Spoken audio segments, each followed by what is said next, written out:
Alright, in this video I'm going to be reviewing density, how to calculate it, classification of matter, and then some techniques for separating mixtures that hopefully you learned in Chem 1. So density is mass per unit volume, and so some people like to call it the broken heart equation, because if you draw a heart and then you break it, it looks like mass over volume. It is unique for every substance, which means every single substance, no matter what it is going to have its own density that's unlike any other ones. And it's useful for converting between mass and volume. So if you have the mass of something but you need the volume, a really good way to make that conversion is by using density. So I'm going to go through a couple examples for you.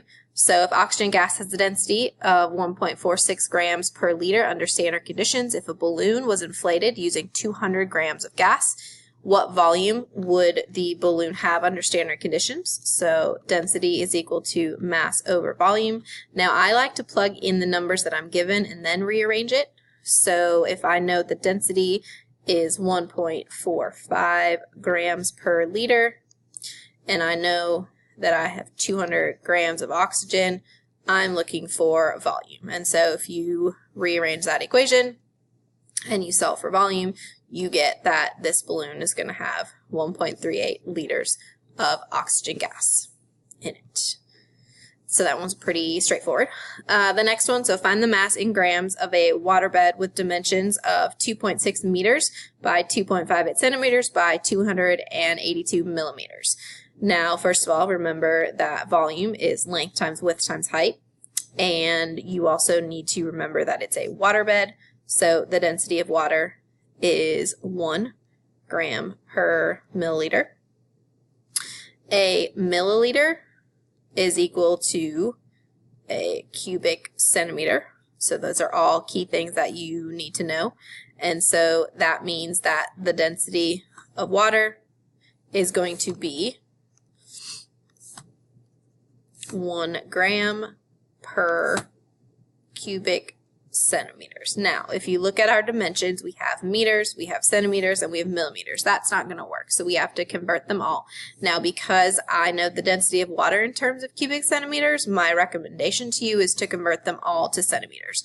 So if I'm taking this one, the 2.6 meters, and converting it to centimeters, that would be 260 centimeters. This 2.53 is good.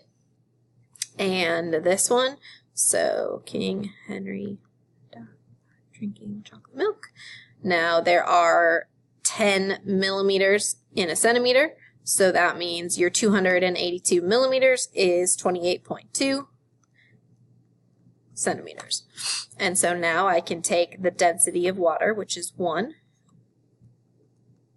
and we have X grams that we're trying to solve for, so that's your mass over the volume, and the volume is going to be 260 times 2.53 times 28.2, and those are all centimeters.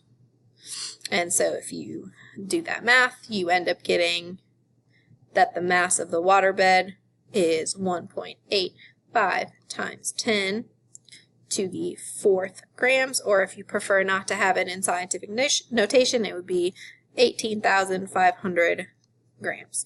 Now, I don't care whether you put it in scientific notation or not, so it doesn't matter to me. If the directions or the question specifically asks for scientific notation, then obviously do that. Based on sig figs, you may have to put numbers into scientific notation, but I don't actually care which one you use. So whichever, whether you use the standard notation or the scientific notation, doesn't matter to me.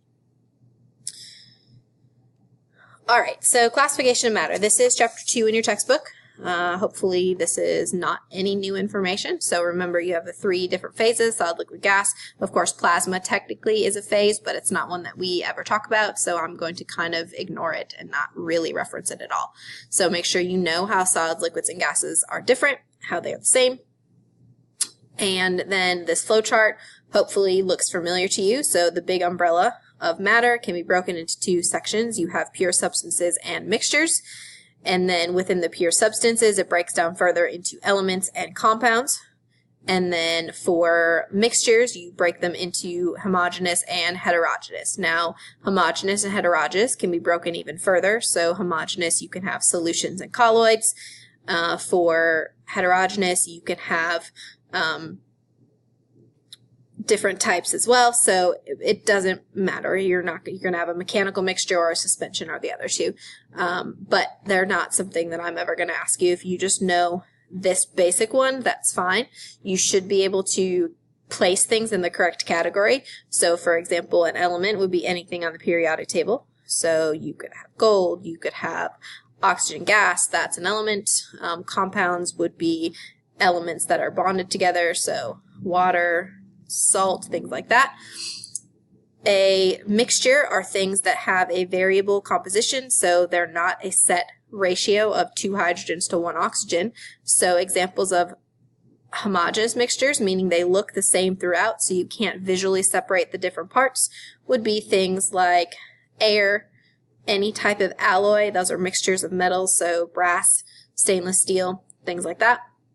Heterogeneous would be those mixtures that you can visually see. So things like soil, because you can see the different minerals and rocks and things in soil. Trail mix is always a good example.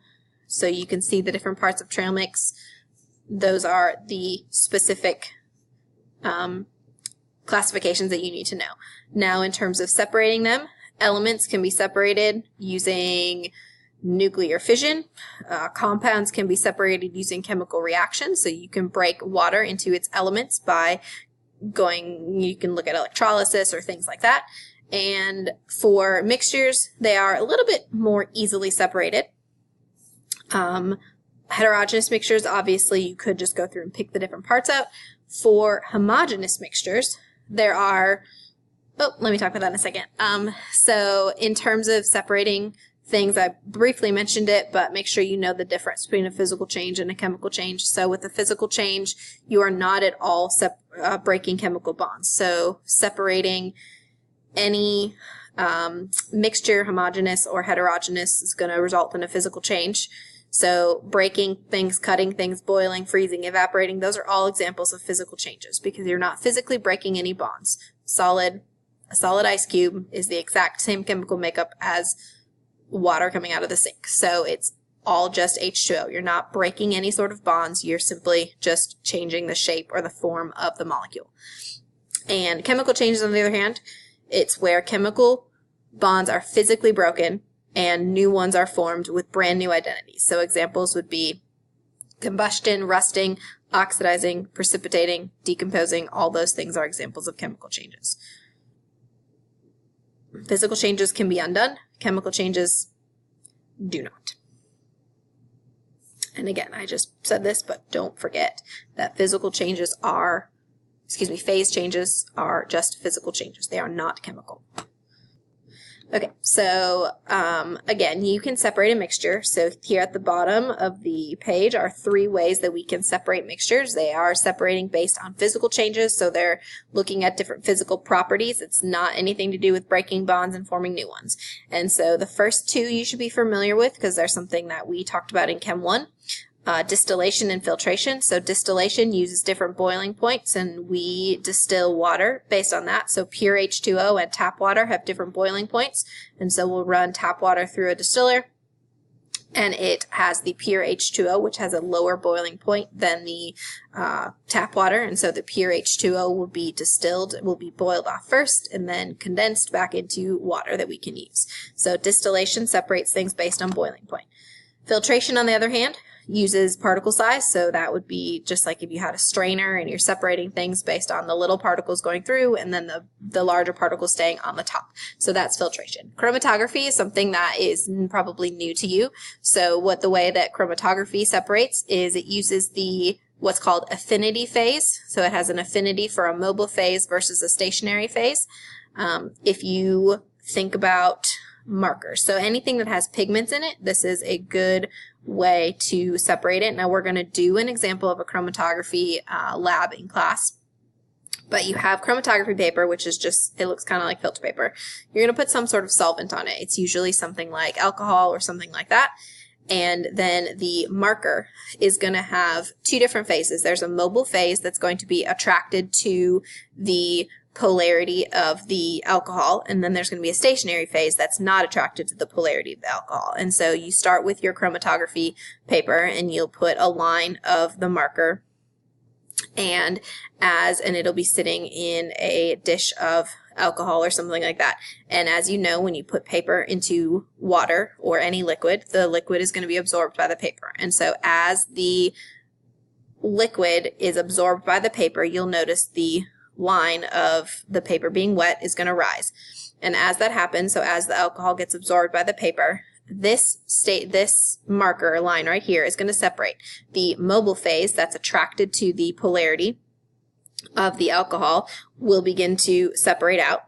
And then you'll notice that some of the lines, some of the color pigments will just stay right where you left it. So that will be the stationary phase.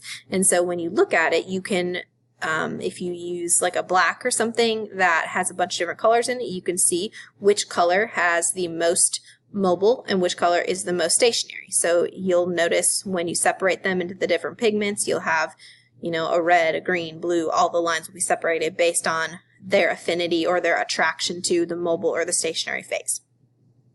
And again, that separates them based on their affinity for a mobile or stationary phase, more specifically looking at polarity. And we will do a little activity in class that looks at separating the pigments of permanent markers. So you'll be able to see this in real life, what it looks like.